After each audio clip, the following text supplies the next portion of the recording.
Presidencia Municipal de Montevideo. Queremos agradecer en primer término a los compañeros del FOICA que nos cedieron este espacio y de paso, cuando terminemos esta actividad, vamos a visitar el único museo obrero que está acá, hecho por los compañeros del FOICA, sin recursos y con donaciones de la memoria de muchos que trabajaron y sembraron. Como dice la leyenda, díganle a sus nietos y a los hijos de los que no están, a los jóvenes, que mientras luchan por justicia social, nosotros seguimos vivos. Y es lo que estamos haciendo en el día de hoy. De algún modo, luchando por justicia social.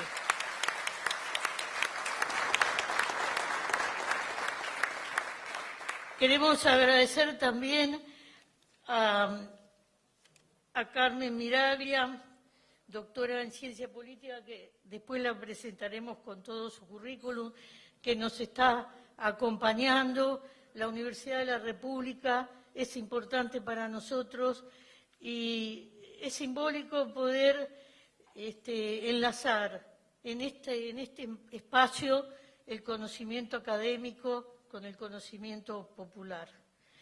Y al economista Juan José Calvo, que también nos acompaña.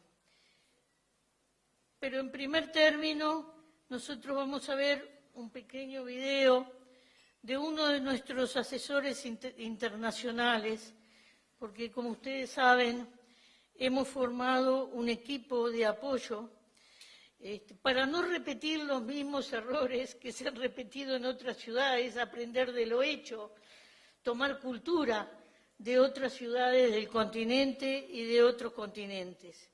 En esta ocasión nos va a hablar Antanas Mockus, que fue alcalde de Bogotá en 2 ocasiones y ha sido el responsable de la transformación de esa ciudad. Conoce en profundidad Montevideo, donde ha realizado estudios específicos sobre la cultura ciudadana en nuestra ciudad. Integra nuestro equipo internacional de consulta y junto a su equipo será una referencia en el proceso de transformación del espacio público. Así que adelante con el video.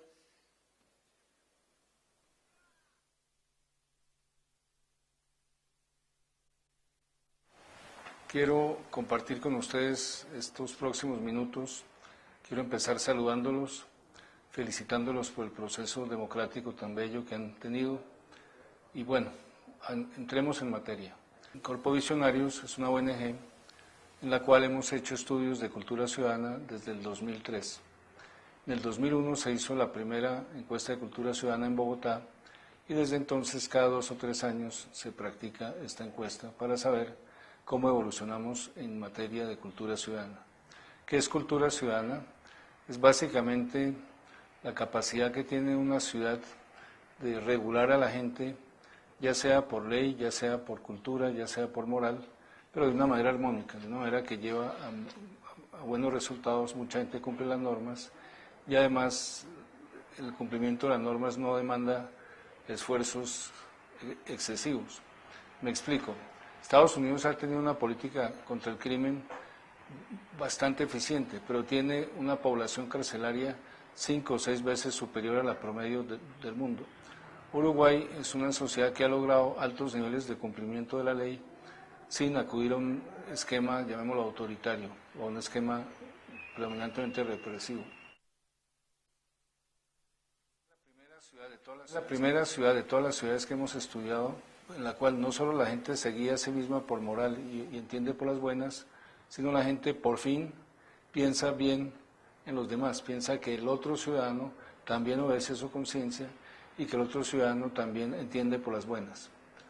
En toda América Latina la gente es chistosísima, la gente dice, yo entiendo por las buenas y en mí manda mi conciencia, pero los demás, pobrecitos, los demás entienden por ley y entienden por las malas.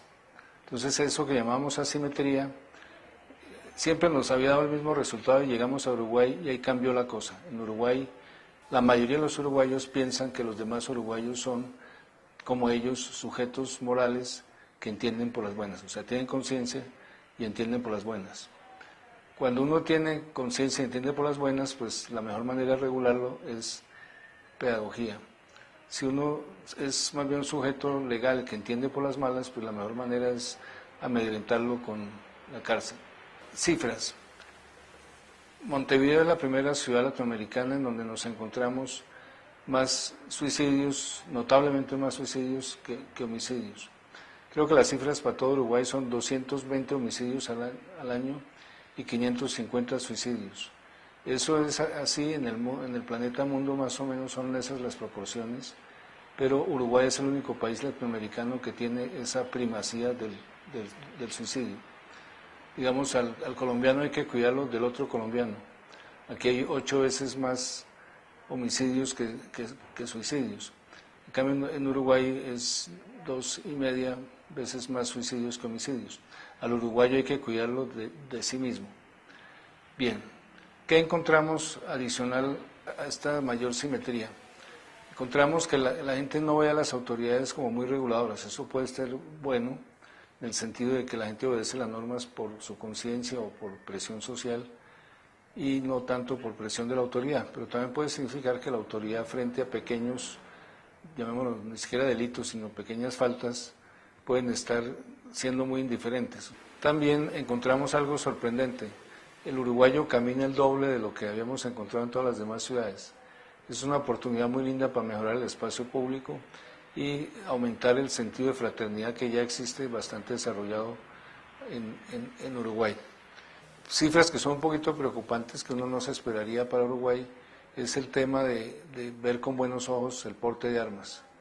Yo no sé si ha sido una oleada de inseguridad en un momento dado, pero no me esperaba eso. Es decir, digamos, ciertas ciudades colombianas tienen menos predisposición favorable al porte de armas. Una cosa en la que sobresale Montevideo es que solo 37% de la gente cree que la mayoría de los ciudadanos son corruptos. Desafortunadamente, en casi todas las ciudades latinoamericanas, menos en Belo Horizonte y menos en Medellín, en todas las demás ciudades que hemos estudiado, que son cerca de 50, la gente cree que la mayoría de la gente es corrupta. Es decir, es horrible porque es casi una confesión de parte.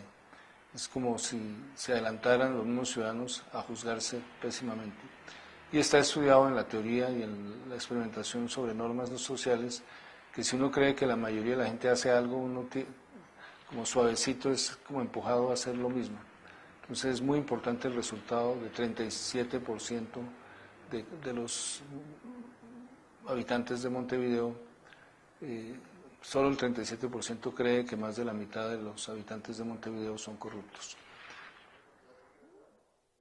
Que el habitante de Montevideo se sienta gobernado por su conciencia y diga que entiende por las buenas, eso es muy útil si se quieren hacer procesos de educación ciudadana, porque están dadas las dos premisas: entiendo por las buenas y obedezco sobre todo a mi conciencia.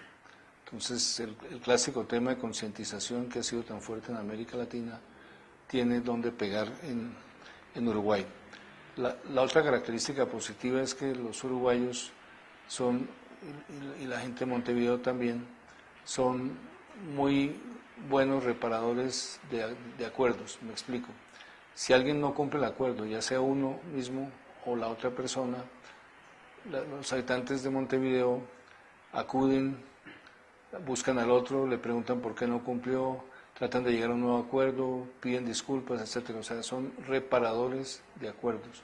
Eso también facilita la construcción de acuerdos en los vecindarios o en las empresas o en los clubes deportivos. O digamos, es de esperar que casi cualquier organización voluntaria tiene en Montevideo condiciones favorables.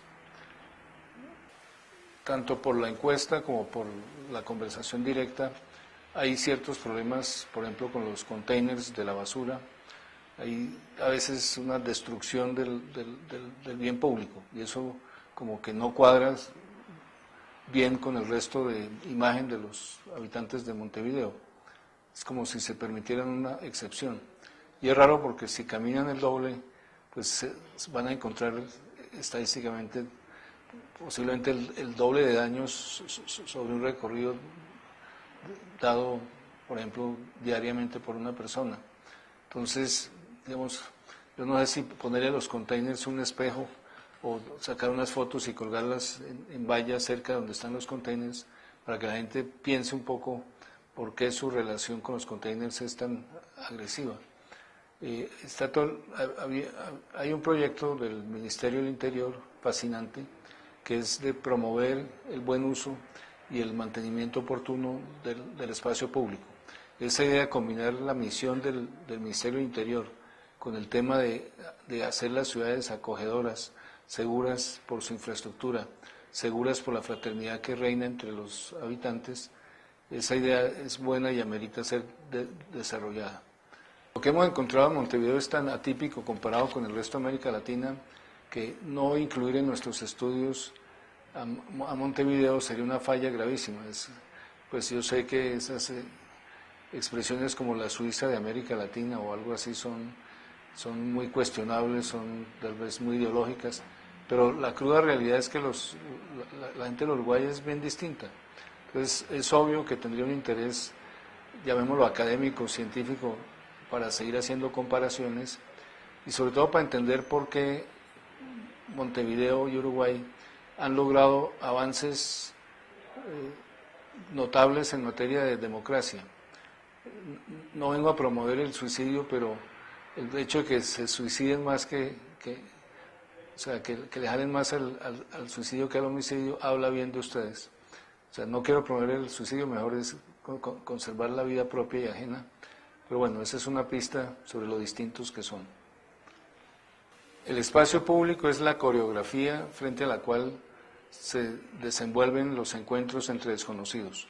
O sea, entre conocidos nos encontramos más dentro de los edificios y en la calle nos encontramos, en el parque nos encontramos entre desconocidos. Para mí ha sido fascinante estudiar el caso de Uruguay y con mucho gusto Corpo Visionarios los acompañará y yo también en el proceso de construcción de cultura ciudadana en torno al mejoramiento del espacio público. Muchas gracias.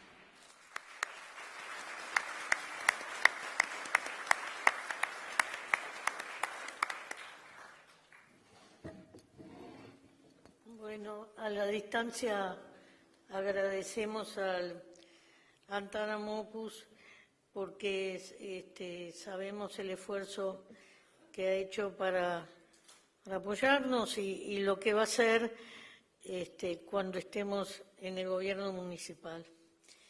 En segundo término, le queremos dar la palabra a Carmen Miralles, doctora en Ciencias Políticas por el Instituto Universitario de Pesquisa de Río Janeiro, es docente e investigadora del Instituto de Ciencias Políticas de la Facultad de Ciencias Sociales de la Universidad de la República e investigadora a nivel del Sistema Nacional de Investigadores de la Agencia Nacional de Investigación e Innovación. Se ha especializado en el área de políticas y programas sociales. Por eso es que la hemos convocado para que nos dé su mirada en esta propuesta sobre el departamento de Montevideo. Adelante, Carmen. Muchas gracias, Lucía. Buenas noches y muchas gracias por la invitación. Les voy a contar que yo no soy especialista en políticas urbanas ni en ciudad, sino en políticas sociales y por eso me voy a referir a uno de los ejes que plantea la propuesta de la aspirante a la candidata a la Intendencia Municipal de Montevideo, Lucía Topolansky, que es el Montevideo de la convivencia para disfrutar la vida. Creo que a partir de poder analizar este eje que está en el programa de la candidata, creo que podría hacer algunos mínimos aportes, pese a que específicamente la ciudad no es mi tema de trabajo. Bueno, Entonces, no hay lugar a duda que las ciudades se disfrutan, ¿verdad?, cuando hay buenos servicios, cuando hay buenos transportes, cuando tenemos espacios cuidados, espacios públicos cuidados, ¿verdad?, cuando tenemos iluminación adecuada y en base a estos servicios es que los montevideanos hacemos cálculos y inversiones en nuestra vida cotidiana. Inversiones muy tontas, pero que marcan nuestra vida cotidiana. Depende del servicio de transporte que tenga para llegar a la facultad donde yo trabajo, es que me voy a levantar 1 hora antes o 1 hora después. O sea, la gente hace inversiones en base a estos servicios. Si nos quedamos en Montevideo, tenemos que decidir a dónde vamos, si al Parque Rodó, si hay espacios para jugar los niños, a qué playa vamos. O sea, que no es menor, no es para nada menor, digamos, estos servicios públicos básicos que arman y estructuran nuestra vida y nuestra circulación en la ciudad. Ahora bien, todos sabemos que algunos de estos servicios tienen problemas, ¿sí?, que es responsabilidad de la Intendencia, y la otra es responsabilidad de nosotros, los montevideanos, por el uso y el mal uso que hacemos de ellos. Entonces, este binomio tenemos que empezar a atenderlos. Pero hay otro elemento más que me parece que es importante agregar, porque hace a la convivencia, que tiene que ver con que los montevideanos, la población ha aumentado las expectativas, ¿sí? Se tornan más exigentes y se pretende que se resuelva en un tiempo inmediato, ¿no? Si a mí tengo un problema con la luz y el alumbrado público y en 24 horas no me lo resuelven, ya estoy mal, estoy enojada porque estoy oscura. O sea, se ha vuelto mucho más exigente. Nos hemos acostumbrado a una cultura urbana de cierto bienestar. Y esto hay que empezar a captarlo, ¿no? Ahora bien, estas expectativas no están bien ni están mal, ¿no? Forman parte de un proceso acelerado de modernización, y esto lo voy a decir porque este es el punto donde yo quiero tratar, un proceso acelerado de modernización que en líneas generales, solo en líneas generales, tiene partes muy positivas porque ha mejorado el confort de los montevideanos y de los ciudadanos en general, ¿no? Ha aumentado la presión hacia las autoridades políticas para que resuelvan los temas. A veces no se pueden resolver porque los formatos de intervención y las organizaciones públicas no se mueven tan fácilmente y a veces no se entienden las demandas ciudadanas, ¿tá? Pero ¿por qué digo solo en parte este proceso de modernización mejoró el confort y la calidad de vida de los ciudadanos y de los montevideanos en particular? Porque la otra parte de este proceso de modernización es la fractura social, ¿sí? Una fractura social que se expresa como fractura territorial. Una de las expresiones es la fractura territorial. Vamos a recorrer barrios de Montevideo y nos damos cuenta, ¿verdad? Entonces, pensando que hay que continuar mejorando los servicios básicos, eso no se debe descuidar, y está bueno que tengamos exigencias con respecto a los servicios básicos, ¿sí? Estoy convencida, yo estoy absolutamente convencida, que uno de los desafíos políticos más importantes que tiene Montevideo, que tiene esta ciudad, ¿verdad?, es la posibilidad de recrear la heterogeneidad social de sus barrios y regiones para asegurar integración social. ¿Y qué quiero decir esta palabra difícil, heterogeneidad social? Quiero decir esto, de donde todos nosotros nos criamos, ¿verdad? En un mismo barrio, en una misma zona, viven o vivían grupos sociales distintos, ¿sí? No los extremadamente ricos vivían en otra parte, siempre determinados sectores vivieron en otras partes, no importa, pero en los barrios, y la mayoría de los barrios, en El Cerro, en La Teja, en Belvedere, en Jacinto Vera, vivían diferentes grupos sociales, ¿sí? Y esos grupos sociales iban a la plaza, iban a la misma escuela, eso que nos decían las abuelas, mirá, el hijo del doctor se sienta al lado del hijo del obrero y juegan al fútbol juntos o juegan a las muñecas juntos, esas pautas que teníamos hace 40, 50 años atrás. Ahora bien, esta heterogeneidad se perdió. Se perdió por un sinnúmero de razones, ¿no? Hoy solo a esos servicios barriales se incorpora la gente del barrio y es la gente que es parecida, ¿verdad? Lo distinto lo alejamos, lo distinto lo excluimos, a lo distinto le empezamos a tener miedo, ¿sí? Y esto es así, nos pasa a todos nosotros. Miramos así, caminamos por la calle y miramos para el costado, ¿sí?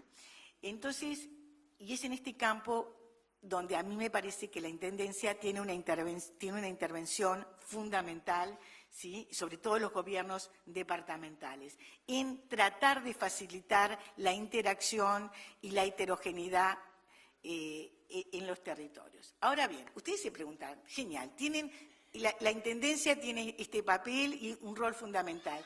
¿Y cuáles son esas medidas para ayudar que los grupos no me sale la palabra, que los grupos interaccionen, ¿sí? Los grupos diferentes interaccionen para que mejoren su confianza, para que mejore la convivencia barrial, ¿sí? ¿Cuáles son esas medidas? Miren, si alguien le dice que hay una solución, es mentira. No hay una sola solución.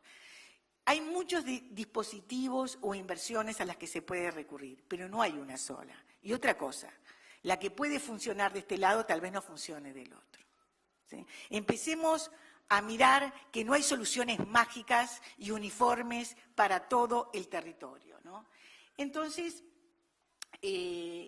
pero cualquiera sean las inversiones, que pueden ser en infraestructura, pueden ser plazas, pueden ser espacios recreativos, espacios culturales, que están a cargo de la Intendencia, o pueden ser servicios sociales, que son coparticipados Intendencia y Gobierno Central. Yo quiero discutir con ustedes las siguientes pautas que para mí hacen o van a favorecer esa interacción que hemos perdido los montevideanos, ¿sí? ¿Y cuáles son las siguientes pautas? ¿Te vienen ahora?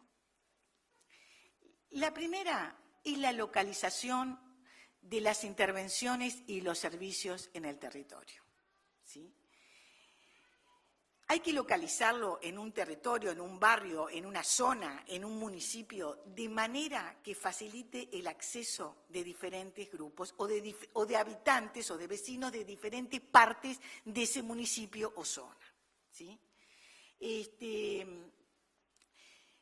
La recomendación no es intervenir solo en núcleos precarios, ¿sí? Y de manera aislada. Hay que intervenir en núcleos precarios conectando con otros núcleos. Hay que empezar a atender a los barrios límites que están en base a esos núcleos, que son barrios consolidados. Hay que pensar a atender puentes. Es una tarea política difícil, pero hay que intentar hacerlo. Y agrego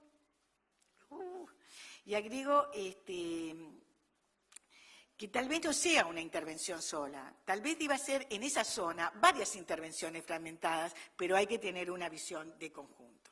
El segundo elemento, y es que debemos, cuando son servicios sociales, debemos revisar la focalización de estos servicios sociales. Es decir, quién accede y quién se queda fuera, o solo accede si sobra algún lugar. ¿Por qué digo esto? Porque nosotros hicimos un estudio, y les voy a explicar, en casi todos los barrios de Montevideo, menos las costas, ¿sí?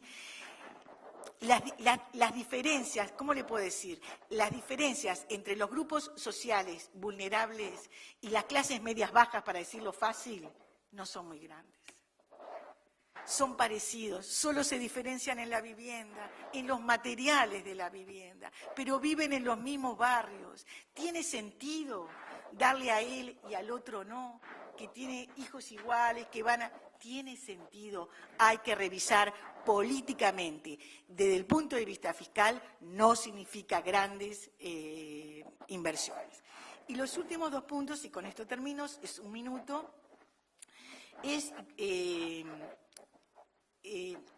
que las inversiones, las intervenciones tienen que tener un tiempo razonable, ¿no? No es que empezamos un día, viene un mes, a los 3 meses viene el otro, porque pierde sentido, pierde significado urbano esa inversión.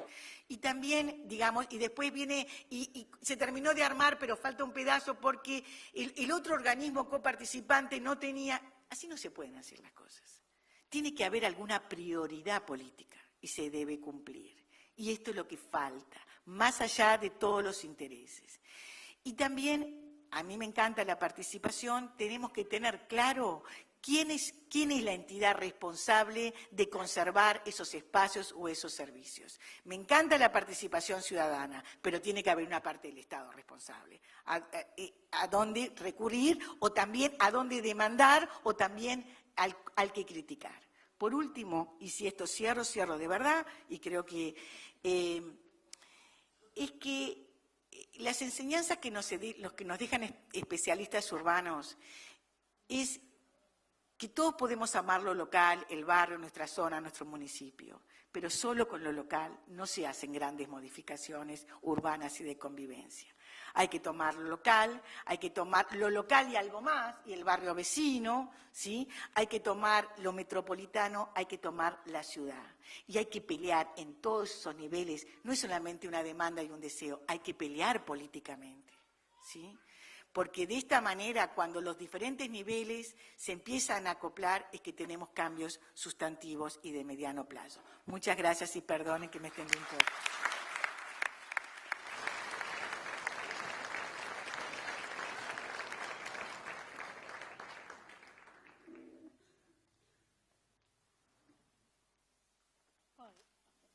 Bueno, gracias Carmen por tus conceptos. Algunas de estas cosas hemos estado conversando con los mismos vecinos, porque los vecinos muchas veces en su lenguaje primitivo nos plantean algunas cosas a las que hay que prestarle mucha atención. Ahora nos va a hacer una pequeña exposición Juan José Calvo, que es economista, especializado en demografía económica, egresado del Instituto de Estudios Políticos de París, fue coordinador de la Oficina del Fondo de Población de las Naciones Unidas en Uruguay. Desarrolla investigación y docencia en la Universidad de la República desde 1989 en las temáticas de pobreza, políticas de población, dinámica demográfica y vínculos entre economía, población y desarrollo. Adelante. Bien, buenas noches. Buenas noches. Quiero en primer lugar agradecer la invitación que me realizaron para participar en un panel tan distinguido. La verdad que estoy un poco sorprendido. Creo que es la primera vez en la historia del Uruguay que un demógrafo participa en un acto de campaña electoral hablando, no sosteniendo bandera.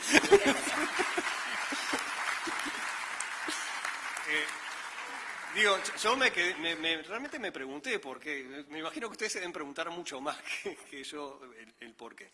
Y me pregunto, intenté responderme qué puede hacer la demografía o qué puede decir un demógrafo en lo que tiene que ver con la construcción, la implementación de políticas públicas de convivencia y espacios.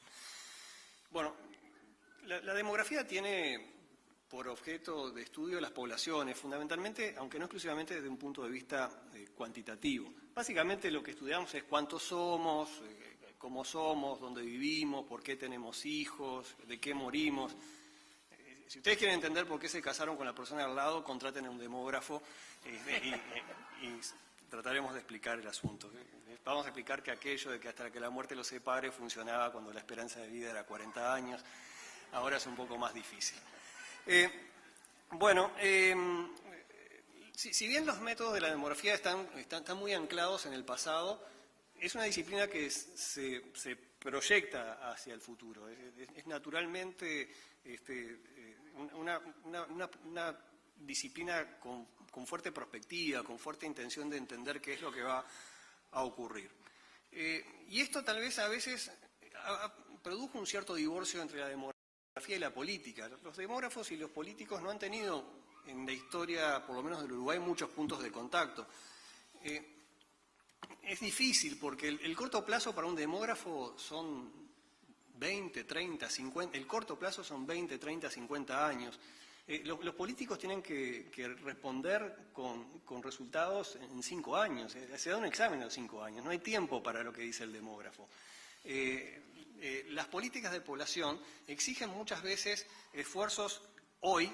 Es identificado además claramente quién paga ese esfuerzo, el bolsillo de donde surge el dinero que paga la política de población se identifica hoy, el esfuerzo se hace hoy y el resultado es muy adelante en el tiempo y además es difícil distinguir que ese resultado es el producto de algo que se realizó posiblemente varias décadas antes.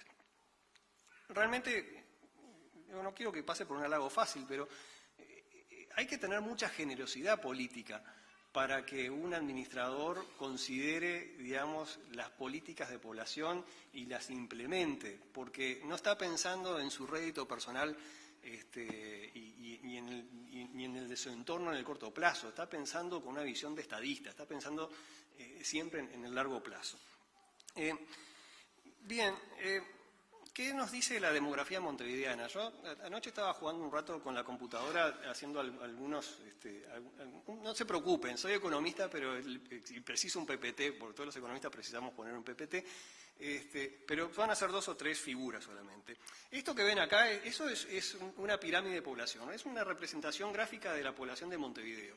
Es sencillo, del lado rojo están las mujeres, del lado azul están los hombres, en la base están las personas más jóvenes y a medida que se sube tenemos las personas de mayor edad. ¿Qué nos dice el último censo de población? Que somos un poco más de 1.320.000 montevideanos. Lo otro que nos dice es que, salvo 14.000, el resto vivimos en el área urbana. Y es curioso, recién escuchaba a Carmen que coincidió en la totalidad de su exposición, excepto que hablaba de la ciudad. Y en realidad es un departamento. Y hay 14.000 personas, entre ellos un expresidente y una candidata a la intendencia, que son parte de esas 14.000 personas que no hacen el comportamiento de 1.306.000 restantes. La mayoría son mujeres, 53% son mujeres, 47% son hombres. Tenemos 472.000 viviendas ocupadas y unas 48.500 viviendas no ocupadas. Si miramos cómo nos componemos por edades, 19% somos niños, 30% son jóvenes y adultos jóvenes, personas de 15 a 29 años, 35% somos adultos y 16% somos adultos mayores. ¿Qué significa eso, además de lo evidente? Nosotros consideramos que una sociedad es envejecida cuando la población de 60 y más años alcanza a ser el 7%. En Montevideo es casi el triple. Somos casi un poco más del 20% de los montevideanos tenemos más de 60 años. Lo segundo es el crecimiento.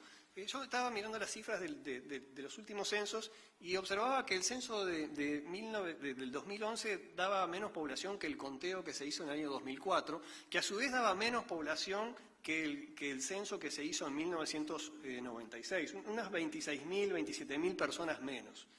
Es decir, se estabilizó el crecimiento, no es un cambio significativo ese volumen, sobre todo porque una gran parte de ese volumen en realidad reside, curiosamente, en el Montevideo que queda fuera de Montevideo, es decir, en los nuevos barrios de Montevideo que están en la costa de Canelones, desde un punto de vista un poco más comprensivo de ciudad y con todo respeto por las administraciones y los candidatos de los otros departamentos, ¿no? Capaz que ahora nos acusan de imperialistas. Ahora bien, ¿a qué voy con esto? Tenemos estabilidad en el crecimiento demográfico, envejecimiento, una población muy urbanizada. ¿Esto le está pasando a Montevideo? ¿Esto le está pasando al Uruguay? No. Esto no es nada nuevo. Esto son las grandes tendencias del planeta. El planeta envejece a toda velocidad. Hoy justo comentaba con un colega de la Seguridad Social que dentro de 10 años la estructura de población de Brasil es más envejecida que la de Uruguay. Hay un trabajo que no me gustaría tomar, que sería ser encargado de jubilaciones y pensiones de Brasil. Va a ser un trabajo complicado dentro de 10 años. Esto pasa en el planeta en su conjunto. El planeta en su conjunto se urbaniza. En el año 2008 no nos dimos cuenta, pero todos vivimos, todos acá hemos sido partícipes de un cambio importante. Es la primera vez en la historia de la humanidad que viven más personas en el medio urbano que en el medio rural. Y eso ocurrió a partir del año 2008. Y la tendencia además es demoledora. Digamos, todo el crecimiento futuro y más, porque además tenemos la migración del medio rural al urbano, va a ser urbano. Es decir, estos cambios y tendencias no son propios de Montevideo, pero hay que entender que existen y hay que entender que forman parte de una tendencia de carácter más global. Ahora bien, hay otros cambios que también son globales. Por ejemplo, los cambios en las estructuras de los hogares. Si nosotros miráramos la serie de lo que ha pasado en Montevideo a lo largo de los últimos 50 años, por ejemplo, vamos a encontrar de que el crecimiento demográfico ha sido relativamente pequeño. En 50 años creció el departamento aproximadamente 106.000 personas, algo un poco más. Pero han cambiado, además de la estructura por edades, cambiaron las estructuras de los hogares. Ya no es más aquel hogar que nosotros técnicamente llamamos nuclear biparental, sí, nuclear biparental, el tipo de arreglo familiar hegemónico. O sea, el nuclear biparental es mamá, papá y los nenes. Ahora la estructura de los hogares es totalmente diversa. Tenemos una mayor cantidad de hogares monoparentales, extendidos, compuestos, unipersonales, o sea, se ha diversificado totalmente esto. ¿Y a qué voy con esto? A que la tendencia demográfica es a la diversidad. Lo que tenemos que tener bastante claro es que vamos a un departamento en un país, en un mundo que es mucho más diverso. Y esa diversidad es difícil. Es lo que decía Carmen hace un momento. La diversidad implica tratar con lo diferente. Y tratar con lo diferente muchas veces es muy complicado. Nos da miedo y por lo tanto una reacción muy veloz muchas veces es rechazar, enfrentar esa diversidad. No lo voy a aburrir, hay bastante evidencia del mundo académico sobre lo bueno que es la diversidad para el desarrollo.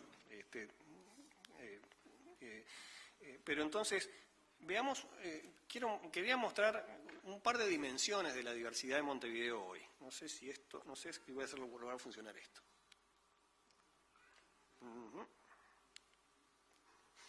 Por ejemplo, la diversidad etaria entre los pobres y los no pobres. Esto, elegí simplemente una forma de verlo, las necesidades básicas insatisfechas. Podríamos verlo con cualquier otra forma, digamos, podríamos verlo con la línea de pobreza o con cualquier indicador de desarrollo. Lo que ustedes tienen de un lado es la población que tiene al menos una necesidad básica insatisfecha y del otro lado que no tiene.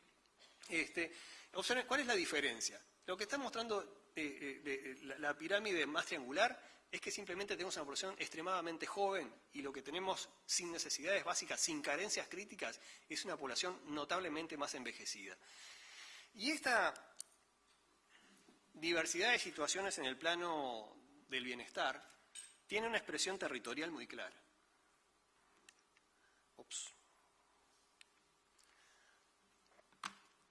Por un lado, podemos verla en Montevideo por barrios. Nada nuevo, ¿verdad? Son los distintos anillos que la ciudad va conformando en niveles de bienestar, en este caso a través de las carencias críticas. Una periferia que tiene porcentajes significativamente, inaceptablemente más altos que los sucesivos anillos interiores, una costa este que es casi sueca en términos de bienestar, una periferia que todavía está anclada en una fase bastante alejada de lo que nosotros consideraríamos desarrollo o bienestar adecuado. Pero volviendo al tema de la diversidad y las edades, observen que este mapa que presento a continuación es prácticamente una copia del anterior, pero muestra otra cosa. Muestra el porcentaje de jóvenes que hay en los distintos barrios. Y permítanme que vuelva adelante. Este es el mapa. Lo más oscuro implica mayor pobreza. Esto implica, lo más oscuro implica mayor juventud. Es simplemente una visión. Puedo hacerlo con otras, podría haberlo hecho con muchas otras. Por ejemplo, traje uno simplemente que es casi una copia del anterior, que es el porcentaje de población afrodescendiente por barrio. De nuevo, ¿a qué voy? A que nosotros tenemos un combate importante en el departamento. Este combate es el combate a la segregación territorial. ¿Qué es la segregación territorial? En términos simples es algo bastante sencillo. Es decir, tenemos barrios que son homogéneos a su interior, las personas son parecidas entre sí al interior del barrio y son muy distintas a las personas de otro barrio. En lo que acabo de mostrar, barrios de ricos, barrios de pobres. Pero además esos barrios de ricos, barrios de pobres, luego se superponen o se solapan con barrios más jóvenes, barrios más envejecidos, barrios con ciertas características étnico-raciales, barrios con otras características, y esos barrios hoy no están cumpliendo lo que Carmen mencionaba, que era lo que recordamos de tal vez nuestro pasado. Esa sensación de que los diversos compartíamos espacios, los diversos compartíamos espacios públicos. Fuimos una sociedad muy diversa. De hecho, mirando cifras un poco, me resultó muy interesante, mirando censos, los demógrafos miramos los censos a cada rato, miraba el primer censo del siglo XX, el censo de un país desarrollado, Uruguay era un país desarrollado a inicios del siglo XX. En 1908, 37%, 37 de cada 100 montevideanos era extranjero. Esta era una ciudad donde se hablaba, bueno, este es un lugar paradigmático, ¿no? Estamos hablando en lo que era la villa, digamos, que luego se terminó absorbida por el resto de la ciudad, de inmigrantes, ¿verdad? Y buena parte de esa diversidad puede ser que esté explicando el por qué era un país tan desarrollado y por qué esta era una ciudad tan rica. Bien, básicamente, el mensaje, y voy a terminar casi inmediatamente, Gustavo y Lucía, el desafío es construir herramientas para destruir esa segregación, para lograr que la diversidad actúe benéficamente, para evitar justamente que la diversidad se transforme en miedo al otro que es diferente y rechazo y dificultades de interactuar y, por el contrario, transformar eso en una energía impulsora de ideas creativas y de desarrollo. Yo me tomé realmente un enorme atrevimiento en redactar, y voy a leerlo, un párrafo final. Yo tengo la convicción de que la política debe ser impulsada por visiones. Hay que construir imágenes, objetivos, porque si no se construyen imágenes es difícil creer en lo que se está haciendo. Yo intenté escribir algo que para mí, por lo menos, era lo que a mí me gustaría que fuese el departamento de Montevideo en algún momento del tiempo. A mí me gustaría que Montevideo demográficamente esté constituido por una población de alto nivel educativo, que sea capaz de incorporar la innovación y la calidad en todos los procesos, que tenga una población diversa en su composición por edades, étnica, de arreglos familiares, y donde esa diversidad no se constituya en un escollo para el ejercicio de los derechos y el bienestar, sino que por el contrario lo favorezca. Quisiera una población donde la distribución territorial de la misma no condicione las oportunidades de las generaciones actuales y de las generaciones futuras, que exista un contrato intergeneracional justo en las obligaciones y en los beneficios de esas obligaciones. Una población que permita conservar los recursos naturales y el medio ambiente, garantizando un uso equitativo de los activos ambientales entre las generaciones que hoy están presentes y las que están por venir. Muchas gracias por vuestra atención.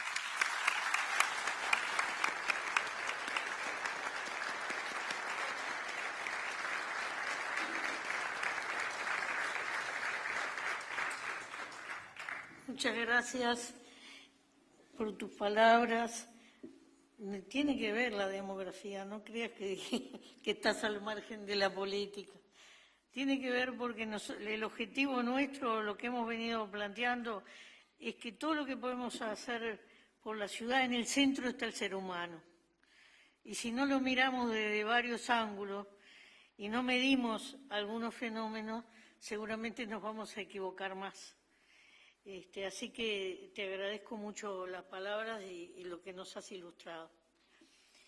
Ahora, ustedes saben que yo me presento a la Intendencia acompañada de algunos compañeros que forman parte del equipo, que van a trabajar conmigo en estos próximos 5 años, y entre ellos está Gustavo Leal, que en esta ocasión va a ser quien nos haga la presentación de las propuestas sobre algunas transformaciones o las principales transformaciones que nosotros queremos hacer sobre el espacio público.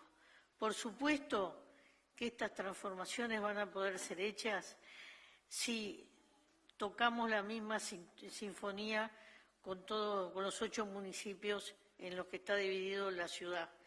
Y esperemos que así sea. Así que adelante, Gustavo. Muchas gracias. Primero voy a ver cómo es que funciona este aparatito.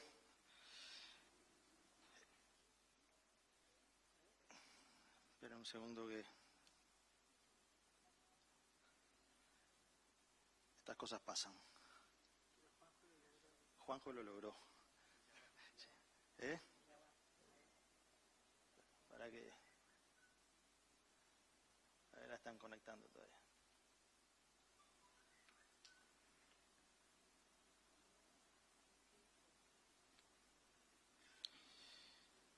Bueno, mientras se inicia... Ahí va.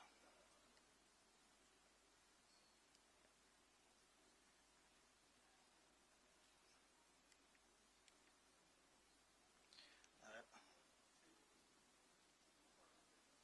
Esto no. Bueno. Vamos a iniciar entonces la presentación. En primer lugar, una convicción. Sin espacio público no hay ciudad y no hay convivencia. Y no hay ciudad como la queremos, como la imaginamos o como estamos dispuestos a construirla. Montevideo creemos que necesita cambios que vamos a realizar transformando el modo lento de la ciudad en un Montevideo en acción. En 25 años hemos alcanzado muchísimas cosas y ahora tenemos que dar un salto al desarrollo en la ciudad. Cada momento de cambio urbano en Montevideo fue un momento que estuvo relacionado con una época de prosperidad. Así fue a principios del siglo XX, en el inicio del primer vallismo y luego también en la década del 50. Y hoy, luego de 10 años de prosperidad, queremos dar un nuevo impulso a los cambios y construir un Montevideo como nunca antes lo imaginamos. ¿Se puede? Sí, se puede. ¿Y cómo? Con propuestas concretas, con ideas bien diseñadas y realizables, con un gran equipo y sobre todo con liderazgo político y capacidad de articular un proyecto de ciudad que implemente los cambios que Montevideo necesita. Y yo les aseguro que Lucía reúne todo eso. La ciudad es ante todo un lugar de encuentro y de diversidad, porque la gente construye su casa para vivir en ella y la gente funda la ciudad para salir de la casa y encontrarse con otros que también ha construido la suya. Y es en ese encuentro, es en ese vínculo que hablamos de convivencia y espacio público, porque en nuestro proyecto de ciudad los espacios públicos son fundamentales para vivir en la ciudad. Tenemos un plan para transformar Montevideo, sabemos dónde queremos ir y tenemos la voluntad de hacerlo juntos. En particular, porque no importa llegar solos y llegar agitados, sino juntos y al mismo tiempo. Y la ciudad es un proyecto colectivo, necesita equipos y conducción fuerte, y ambas cosas las tenemos. Y hoy vamos a presentar 6 propuestas de transformación sustantiva del espacio público de Montevideo y un enfoque integral para mejorar la convivencia en la ciudad. Mientras, tengo que ver cómo es que funciona este aparato. Si alguien me puede ayudar, con tal de llegar a tiempo.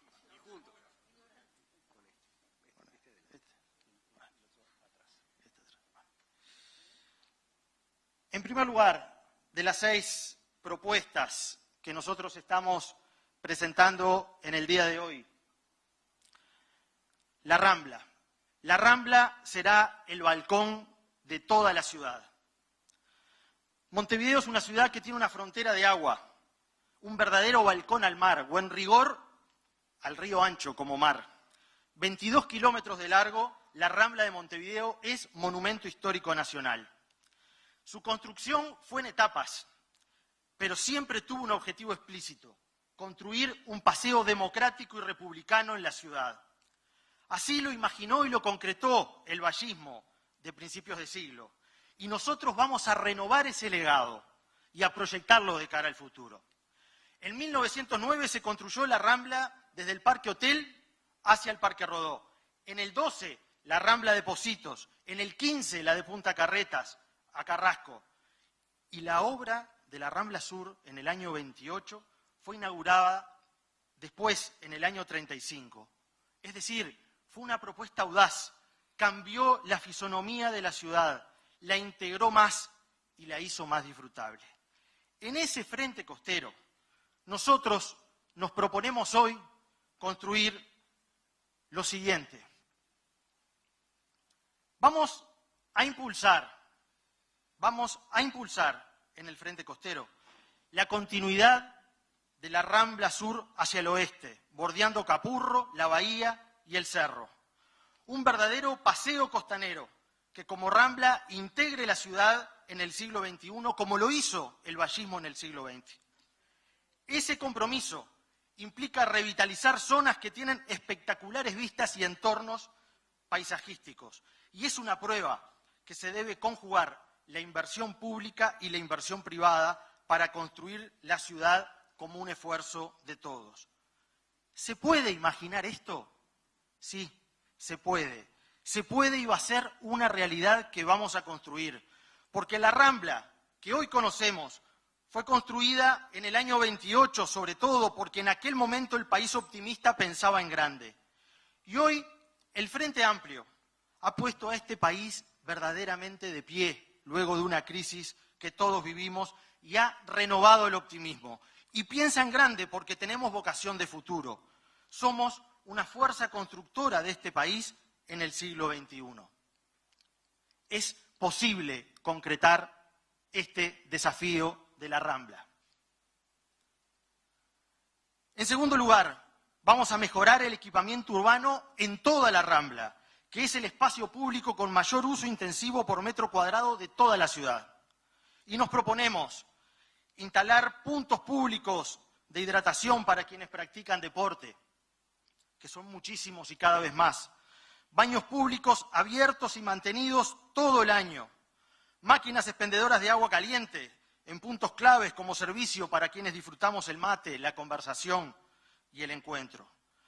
A su vez, vamos a iluminar todas las noches del año las playas de la ciudad para fomentar la práctica del deporte y se incluirá además un servicio de seguridad con tecnología de última generación para garantizar el esfuerzo y el disfrute en el espacio público con tranquilidad. En la Rambla, en la zona del Puerto del Buceo, queremos hacer grandes transformaciones. En concreto, un nuevo paseo marítimo, un mercado de frutos del mar, un puerto deportivo y un parque recreativo. ¿Se puede? Sí, se puede y estén convencidos que lo vamos a hacer. Vamos a incorporar una base náutica que ordene las actividades recreativas y un embarcadero para barcos de paseo turístico. Proponemos abrir el puerto a la ciudad visual y funcionalmente y completar con eso el paseo lineal a la bahía. Y vamos a instalar un mercado de frutos del mar que será un punto comercial de excelencia para los pescadores artesanales ubicados a lo largo de toda la Rambla. Vamos a realizar en esa zona además un paseo marítimo que refuerce a Montevideo de cara al mar y que sea un punto atractivo para toda la ciudad, para disfrutarla, entre todos, para que en la Rambla haya mezcla, haya gente de todos los barrios que la pueda disfrutar y la pueda aprovechar. Si bien son varias las intervenciones propuestas, también estamos planteándonos que en la Rambla queremos desarrollar a la altura de la zona del Faro de Punta Carretas un conjunto de intervenciones que puedan optimizar el uso deportivo y cultural de ese lugar tan estratégico de la ciudad. Proponemos ahí transformar esa zona en un gran parque urbano que incluya instalaciones deportivas, escenarios para actividades culturales, paseos educativos y una oferta variada para disfrutar el tiempo libre. Todas estas actividades están de la mano con tratar de garantizar que ese espacio público de la Rambla sea un espacio disfrutable para todos. La segunda intervención, que tiene que ver con generar una ciudad más compacta, una ciudad más integrada, una ciudad más inclusiva, es el centro. El centro es de todos. Es el segundo eje de transformación sustantivo. Y para eso primero queremos definir qué centro queremos, hacia dónde queremos ir, porque esa respuesta es la que nos va a guiar a nosotros para poder dar pasos audaces, pero sensatos y firmes. Queremos seguir promoviendo el centro como el espacio por excelencia del encuentro de la diversidad en la ciudad. Porque el centro es eso, es nuestro lugar natural de encuentro, de festejos, de expresión pública de una ciudad en democracia. El centro es barrio para vivir, espacio para expresarse, ámbito de comercio, cultura y festejo. Es un ícono de la ciudad que queremos seguir defendiendo y proyectarlo al futuro. En 18 de julio vamos a hacer algunas intervenciones importantes. Queremos explorar la posibilidad de ensanchar las veredas, reordenando los automóviles y los 7.000 servicios de ómnibus que en 24 horas transitan por 18 de julio en caravana. En una etapa, además, evaluaremos opciones para peatonalizar algunos tramos de las calles que cruzan 18 de julio. Queremos más veredas para caminar, queremos más espacio público para el encuentro, más rincones que de alguna manera puedan propiciar un encuentro de calidad en la ciudad para que sea disfrutable. El mobiliario urbano y la iluminación las queremos modernizar. Y más aún a lo largo de todo 18 de julio, colocando luminarias con lámparas LED, llegando sobre todo en una primera fase hasta la propia Universidad de la República. Vamos a fomentar el arreglo de las fachadas en el área central, que conserva una arquitectura destacada. La idea es recuperar el centro, no solo como un espacio comercial, sino también como un paseo público y como parte de un patrimonio que la ciudad toda tiene y que tenemos que defender. En muchos casos, esas fachadas han sido tapadas por anuncios desmedidos y superpuestos. Miren la diferencia entre una y otra. Otra parte de esa renovación del centro alcanzará a los vendedores y a los kioscos de diarios y revistas. Estas medidas van a comprender en una primera etapa la renovación en el diseño de los 50 kioscos ubicados en la Plaza Independencia y en el Ejido, para dotarlos de mejor calidad a ellos y también para jerarquizar el paseo por 18 de julio. La limpieza en el centro es un tema que debemos abordar con firmeza.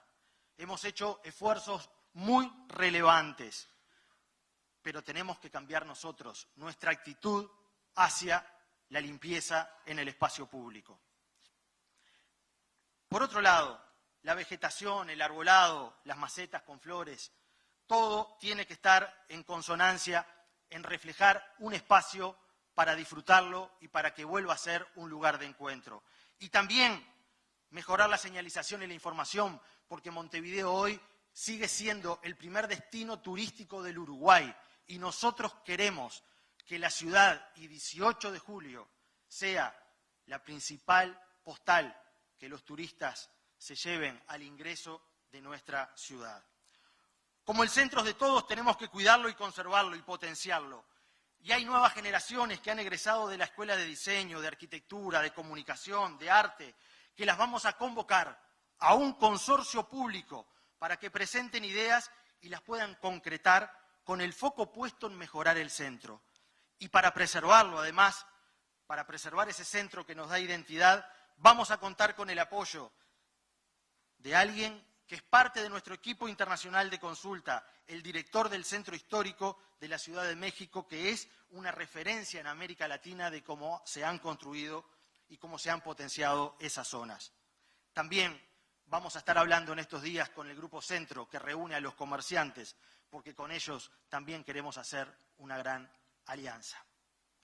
Tercer propuesta, para tener una ciudad más compacta, más integrada, más inclusiva. Instalaremos 5 nuevos parques públicos de convivencia en la ciudad. En Lezica, en Aires Puros, en la zona del Parque Andalucía, en La Unión, en Malvin Norte y en Piedras Blancas. Estos parques públicos van a tener equipamiento de alta calidad para el disfrute de esos espacios, para que estar en ese barrio sea un orgullo y para que nos dé ganas de visitar esos barrios y fomentemos la circulación por toda la ciudad y perdamos el miedo al otro. Su diseño incluye espacios para todas las edades. Serán parques de la convivencia, con programas de actividades permanentes, con equipos de profesores de educación física y recreadores para fomentar actividades de todo tipo, como en ese lugar, en el Parque de Andalucía, o como en otros. Cada instalación va a contar con una piscina pública climatizada para que funcione todo el año. Además, tendrá canchas de fútbol sintética para que se pueda desarrollar actividades de deporte. También pistas de patinaje de skate, canchas de básquetbol y de voleibol, fuentes de agua, sendas seguras para ejercicios y juegos saludables. Infraestructura, en definitiva, para mejorar el uso y el tiempo libre y para tener actividades culturales de calidad, también con acceso a Internet gratuito, porque consideramos que en el siglo XXI hay un espacio público en Internet que nos conecta y nos comunica y que no es contradictorio con el contacto cara a cara. Muchas veces nos citamos cara a cara a través de Internet. La iluminación y la seguridad de estos parques será muy cuidada y planificada, sabiendo que la calidad en los diseños de lo público tiene que tener un fino sentido estético y que la belleza de lo que construimos también es un mensaje público para que la gente lo cuide y lo quiera. En definitiva, si la ciudad es de todos, no hay montevideanos de primera y de segunda. Queremos los mejores equipamientos públicos, también en aquellas zonas de la ciudad que aún no lo tienen y que fueron históricamente relegados. Queremos que estas infraestructuras tengan un uso intensivo por parte de los centros educativos. Vamos a coordinar también con las ligas de baby fútbol de la zona y con todas las organizaciones sociales y vamos a hacer de la accesibilidad una clave para el diseño de estos parques. 5 parques. El primero nos comprometemos a finales del 2016, el segundo en el 2017, el tercero en el 2018 y el cuarto y el quinto en el 2019. Todos los vamos a ver, todos los vamos a poder disfrutar y en cada barrio va a ser un orgullo usarlo y cuidarlo. Por otro lado, queremos revitalizar algunas zonas centrales, barrios históricos de la ciudad para que tengan más calidad, tengan más población y de esa manera podamos ir surciendo la fractura social. Porque la fractura social la vamos a surcir si logramos integrar a los que se fueron de la ciudad y a los que le expulsamos de la ciudad hacia el centro de la ciudad y a los barrios que tienen los servicios. Al igual que en Goes, en el mercado agrícola, con el mercado agrícola, vamos a impulsar una reforma urbana en La Unión y en Villa Española y también en el barrio Peñarol, como 2 programas pilotos fuertes que van a ser una marca de nuestra administración. En La Unión y en Villa Española hoy habitan 40.000 personas y es parte de un barrio consolidado y de larga tradición histórica. Nuestro proyecto es generar una fuerte corriente de inversión pública y también privada para, de alguna manera, hacer una transformación al igual que se hizo en la zona de Goes. En ese eje de La Unión se van a priorizar 4 líneas de acción. La primera, la generación y recuperación de espacio público. Nos referimos a la Plaza Cipriano Miró, a la Plaza de Deportes número 5 y a la relocalización definitiva del asentamiento de Islas de Gaspar, que visitaremos en los próximos días, con el realojo de 250 familias. Allí se va a liberar un área de 7 hectáreas, donde vamos a construir un gran parque público que va a ser el motor de transformación de esa zona. Vamos a construir además 100 viviendas nuevas como mecanismos de inversión privada en esa zona. Vamos a generar un fondo de mejora de la vivienda y un fondo para la conexión del saneamiento a los hogares que todavía hoy no lo tienen. Y vamos a generar la refacción del conjunto de infraestructuras comunitarias que existen en ese lugar para que sean de primera calidad y para que ese barrio nuevamente comience a crecer en población porque, como ha pasado en otros barrios, cuando hay calidad en los servicios, la gente vuelve y la gente se queda. Una acción similar a esa vamos a impulsar en el barrio Peñarol, siguiendo parte de los lineamientos que ya se han desarrollado a través de programas que en el gobierno de Pepe Mujica se desarrollaron en la órbita de la Oficina de Planeamiento y Presupuesto. Una fuerte valorización patrimonial de ese barrio, que es un barrio histórico de la ciudad, que tenga como ancla justamente alguna de esas transformaciones.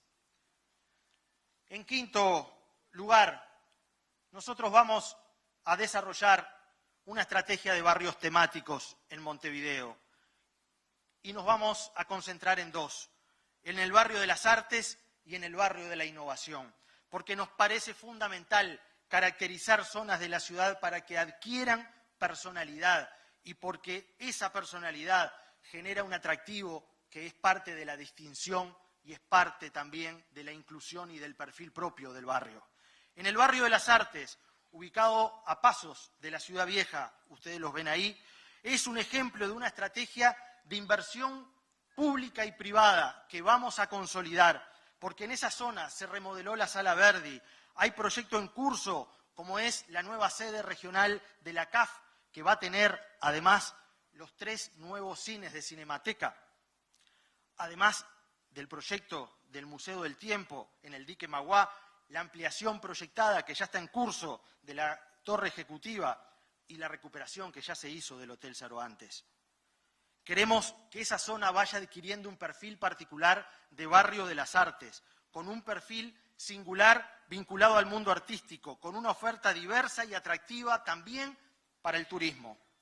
Hemos acordado con el Ministerio del Interior el impulso de un corredor seguro de iluminación y cámaras de videovigilancia en toda la zona para fomentar un uso intensivo en esa área de la ciudad.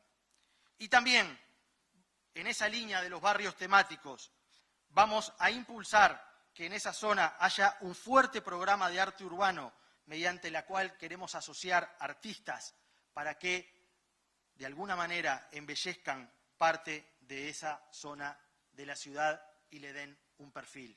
Ahí está parte de lo que va a ser ese corredor seguro acordado con el Ministerio del Interior. El segundo barrio es el barrio de la innovación en torno a las instalaciones de la Antena Arenas, que será producto de una secuencia de inversiones que nosotros consideramos que son claves y que no se pueden detener. El barrio de la innovación tiene como motor el Antel Arenas, que seguramente vamos a inaugurar dentro de pocos meses. Vamos a promover emprendimientos privados vinculados al desarrollo tecnológico en esa zona. Vamos a generar un ecosistema cultural de innovación tecnológica que busca, sobre todo, especializar la localización geográfica de empresas y de actividades vinculadas a la innovación y a la tecnología. Esto no es un proyecto. Hoy ya más de 600 niños han pasado en menos de un año por cursos de robótica en el entorno de lo que es el incipiente barrio de la innovación. Y otro grupo similar lo ha hecho en programación y en videojuegos. El Plan Ceibal y la fibra óptica han desarrollado las bases para que esto sea posible. En sexto lugar, nosotros vamos a impulsar un fuerte plan denominado Veredas para la Gente, porque las veredas y las calles son parte del espacio público en una ciudad. Preocuparse por la calidad de las veredas, su existencia, su estado, es preocuparse por la calidad de vida de las personas, sobre todo en aquellas dimensiones cotidianas que son relevantes para el buen vivir. Solo el que vive en un barrio sin veredas sabe la diferencia que es tenerlas. Solo el que vive en un barrio sin veredas sabe la diferencia que es tenerlas. Caminar por la calle genera situaciones de inseguridad para peatones y también para quienes conducen diversos medios de locomoción. Y si existen áreas vinculadas con todos, una de ellas lo es el espacio público destinado a la convivencia y al tránsito, y las veredas son parte de ese lugar.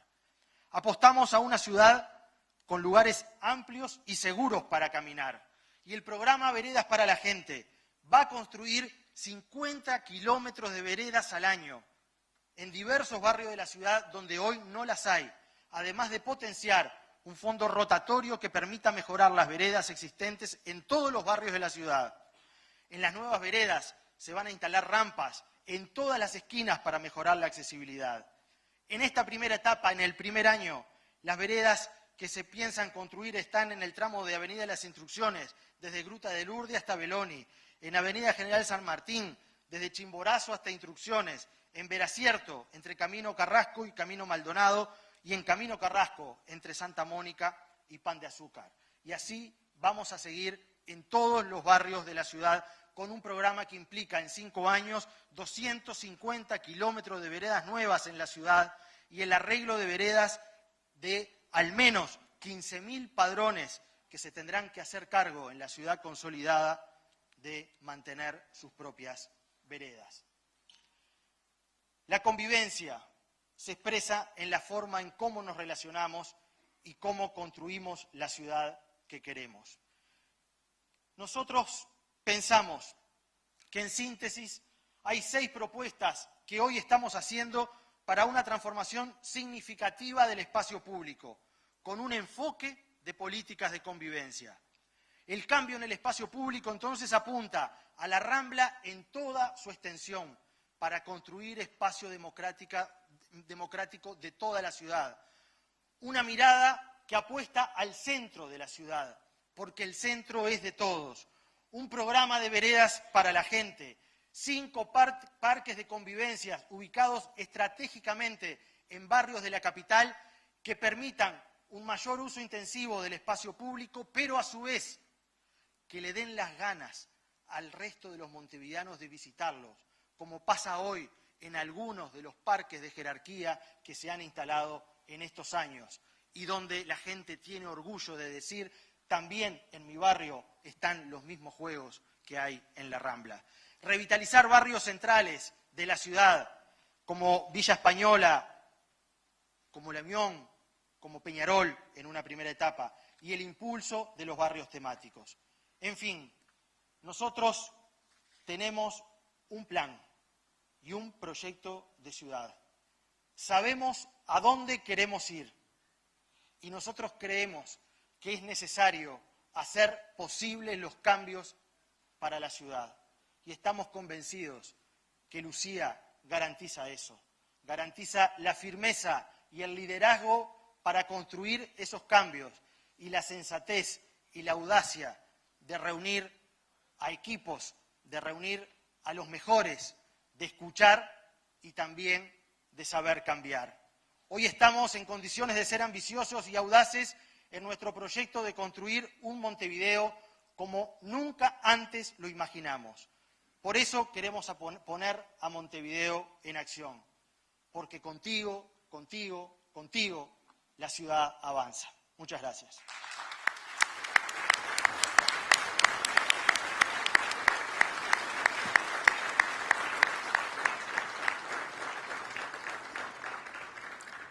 Para finalizar esta actividad y anunciarles que en el otro punto de Montevideo, allá por el hipódromo, vamos a hacer el siguiente foro.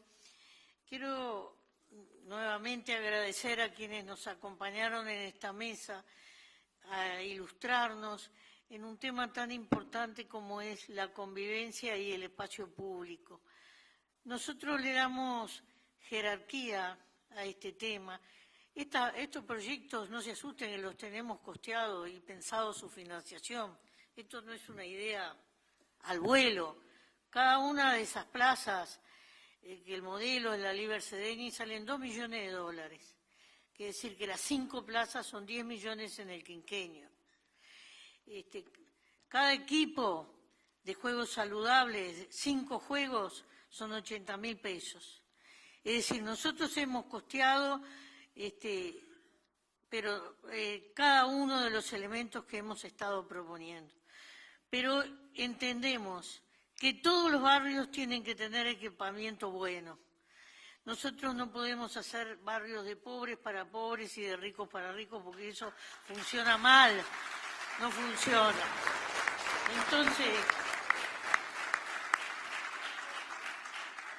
a veces tenemos una ciudad que no la vemos, a veces no vemos todos los valores históricos que puede tener 18 de julio o un barrio como Peñarol con toda la historia, además de luchas que encierra. Por eso hablábamos de caracterizar los barrios. Ni que hablar acá, que estamos en Villa Cosmópolis, en su origen, antes de llamarse Cerro. Es decir, todos los barrios tienen zonas a preservar, a jerarquizar. Tenemos que hacer un plan que sea un plan maestro, que siga. Ya cuando no estemos nosotros en la Intendencia, ese plan siga porque los vecinos lo hayan hecho suyos y lo exijan, como nos señalaba Carmen, que ahora se exige más, y está bien, para mí está bien que se exija más, aunque a veces los políticos nos vemos apretados por esas exigencias, pero todos los barrios tienen que tener una caracterización, incluso los barrios nuevos. Hace unos días caminábamos por Vista Linda, que es un barrio que queda a mano izquierda, yendo por Camino Maldonado hacia afuera. Ese barrio se hizo prácticamente a nuevo, el saneamiento, sus calles, sus veredas, muchos realojos, pero tiene una impronta que es propia de ese barrio. Ese barrio se forestó con árboles frutales. Y eso es una novedad. Dentro de poco capaz que le podemos llamar el barrio de los árboles frutales. Y así cada barrio tiene que tener algo de lo que nos encariñemos, que sea nuestro y que nos dé ganas de estar y de quedarnos allí. Así que esta propuesta de espacios públicos no es una propuesta caprichosa. Nuestra casa es un espacio de nuestra familia, un espacio particular, pero después la vida nuestra continúa en el espacio público. Y si ese espacio público no es amigable, si cuando desarrollamos una ciudad o un barrio colocamos nada más que las viviendas que son imprescindibles, pero no equipamos el barrio, finalmente el barrio es un barrio sin historia, anónimo, hecho como raviolitos, todas las casas iguales. Y eso nos parece que no debe ser así, que cada barrio tiene que tener su lugar de encuentro, su lugar de conversación, su lugar de política.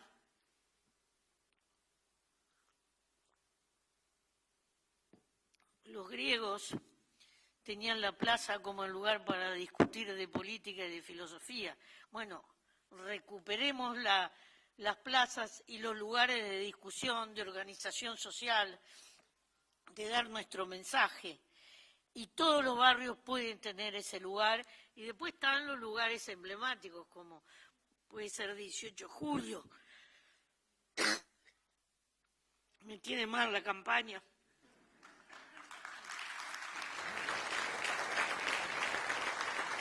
Por eso,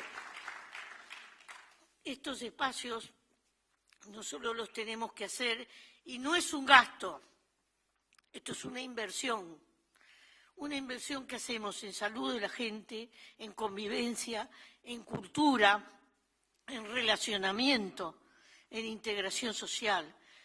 Esa es la inversión que queremos hacer, porque en el centro de nuestra propuesta está el ser humano, por esa razón.